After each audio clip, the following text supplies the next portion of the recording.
चलिए, हमारा चल रहा था सैम्पल पेपर क्लास 12 का। क्वेश्चन नंबर 26 में आए थे हम लोग। क्वेश्चन नंबर 26 को रीड करते हैं।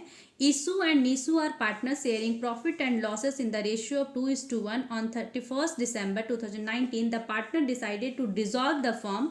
There balance sheet is as follows. ठीक है, पार्टनरशिप डिसॉल्व हो रहा है। डिसॉल्व मतलब बंद करना, पार्टनरशिप को बंद करना। यहाँ पे इस क्वेश्चन में दो पार्टनर है, Isu and Nisu. Profit sharing ratio है 2:1 और पार्टनरशिप फर्म को कर रहे हैं हम लोग बंद। ठीक है, चलिए, बैलेंस शीट 2019 का दिया है 31 दिसंबर, उसी दिन ये डिसॉल्व हो रहा है। इशूज कैपिटल, इशू का क्रेडिट बैलेंस है, investment fluctuation fund, bank overdraft, general reserve, issues loan account, debtor, provision for doubtful debts, investment, inventory, plant, buildings. नीसूस कैपिटल, नीसू का डेबिट बैलेंस है, cash in hand, cash at bank. ठीक है, ये balance sheet दे रखा है। डिसॉल्व मतलब पार्टनरशिप फर्म को ये बंद करना। The assets were realise as follows. Assets को रियलाइज करेंगे और लाइबिलिटी को पे करेंगे, तब कुछ प्रॉफिट बचेगा तो हमें पार्टनर में बांटना है। पार्टनर का जितना कैपिटल कंट्रीब्यूशन है, प्रॉफिट का शेयर होगा, वो सब बांटने के लिए, क्योंकि बिजनेस को सेटल डाउन करना है, खत्म करना है। तो जितने भी एसेट्स होंगे उनको रियलाइज करेंगे, मतलब बेचना है, और जितने भी लाइबिलिटी है उनको पे करना है, फिर जो बचेगा वो पार्टनर को मिलेगा।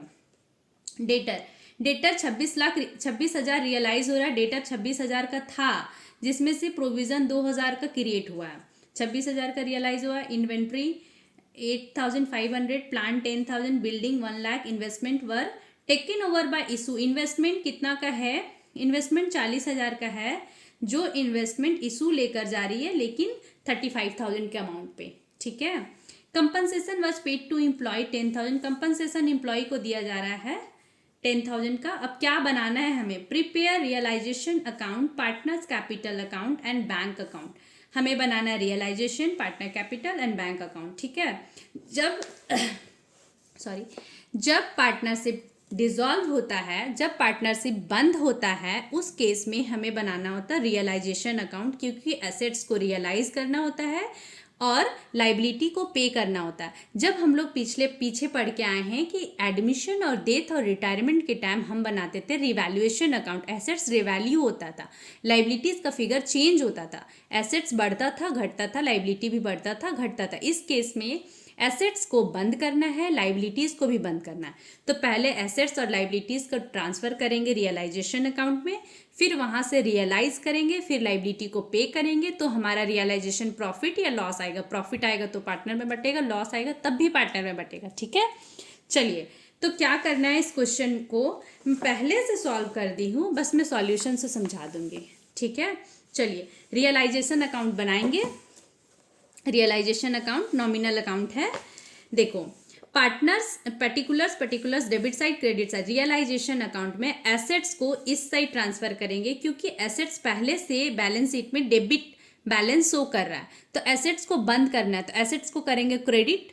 तो ये रियलाइजेशन अकाउंट है, तो ये रियलाइजेशन डेबिट है टू एसेट्स। सारा एसेट्स क्रेडिट होके एसेट्स का अमाउंट बंद हो गया, ट्रांसफर हो गया इस अकाउंट में। लाइबिलिटी को इस साइड ट्रांसफर करेंगे।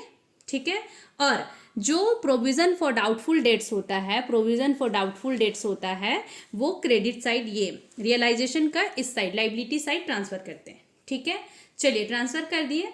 अब हमें बोला था एसेट्स रियलाइज होगा। एक मिनट, शुरू से ट्रांसफर करते जाते। इशू कैपिटल क्रेडिट बैलेंस था, एक रियलाइजेशन अकाउंट बनाना है, एक पार्टनर कैपिटल, एक बैंक अकाउंट। ठीक है, इशू का क्रेडिट बैलेंस बोला था, तो क्रेडिट बैलेंस ट्रांसफर कर दिए। नीसू का डेबिट बैलेंस बोला था, यहाँ डेबिट बैलेंस ट्रांसफर कर दिए। सारा लाइबिलिटी को यहाँ ट्रांसफर करो, जनरल रिजर्व को पार्टनर में बांट दो। सारा एसेट्स को यहाँ ट्रांसफर कर दिए, डाउटफुल डेट्स को इस साइड ट्रांसफर किए। अब एसेट्स रियलाइज हुआ था, debtor, inventory, plant, building. Debtor, inventory, plant, building realise हुआ था। ठीक है, ये बैंक से रियलाइज करेंगे, आ गया। अब पेमेंट क्या क्या करना था? पेमेंट हमको करना था बैंक ओवरड्राफ्ट और 10,000 का एम्प्लॉय कंपनसेशन आया था, एम्प्लॉय कंपनसेशन देना है, पेमेंट कर दिए। इस केस में इस साइड का, और एक इशू कैपिटल, इशू लेकर जा रही थी इन्वेस्टमेंट, इशू इन्वेस्टमेंट 35,000 का लेकर गई है। ठीक है, इस साइड को करेंगे टोटल, तो हमें आएगा इस केस में प्रॉफिट। अब क्या होगा? प्रॉफिट आया, ये प्रॉफिट चला जाएगा यहाँ पार्टनर्स कैपिटल में, प्रॉफिट आ गया। यहाँ देखो, बैंक अकाउंट से रियलाइज किए थे, बैंक अकाउंट ओपन करके रखे हैं, बैंक अकाउंट का ओपनिंग बैलेंस था cash in hand, cash at bank, balance sheet से ट्रांसफर कर दिए। यहाँ एसेट्स रियलाइज हुआ, मतलब पैसा आया, ये एसेट्स रियलाइज थे, टोटल बैलेंस। कुछ पेमेंट हुआ है, यहाँ पे 40,000 का पेमेंट हुआ। अब रुक जाओ, ये क्या किए थे, लोन था, पार्टनर का लोन था, पार्टनर लोन को बैंक से पहले पेमेंट कर दो, कर दिए पेमेंट। अब देखो, अब क्या है कि इस अकाउंट को, पार्टनर कैपिटल अकाउंट को रियलाइजेशन प्रॉफिट या लॉस जो भी आता वो ट्रांसफर करने के बाद बैलेंस करेंगे। अगर इस साइड बैलेंस हुआ मतलब पार्टनर को इतना इतना पैसा मिलेगा। अगर इस साइड बैलेंस आता तो ये पार्टनर इतना कैपिटल लेके आता, बिजनेस बंद करने के लिए भी वो लोग को पैसा लाने का जरूरत पड़ रहा था, ठीक है, आउटसाइडर लाइबिलिटी को पे करने के लिए कम पड़ जा रहा था बिजनेस का पैसा, तो इस साइड आता। फिर ये बैंक से पैसा पेमेंट करना पड़ा तो पेमेंट साइड एंट्री कर दो। और इस क्वेश्चन में खास बात यह है कि बैंक अकाउंट का बैलेंस टैली कर जाएगा, ठीक है।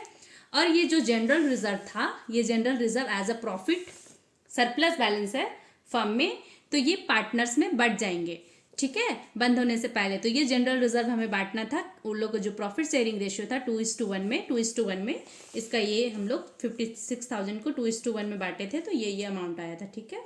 इसमें और कोई वर्किंग नोट नहीं है, तो ये क्वेश्चन नंबर 26 हो गया मेरे हिसाब से, ठीक है। चलिए।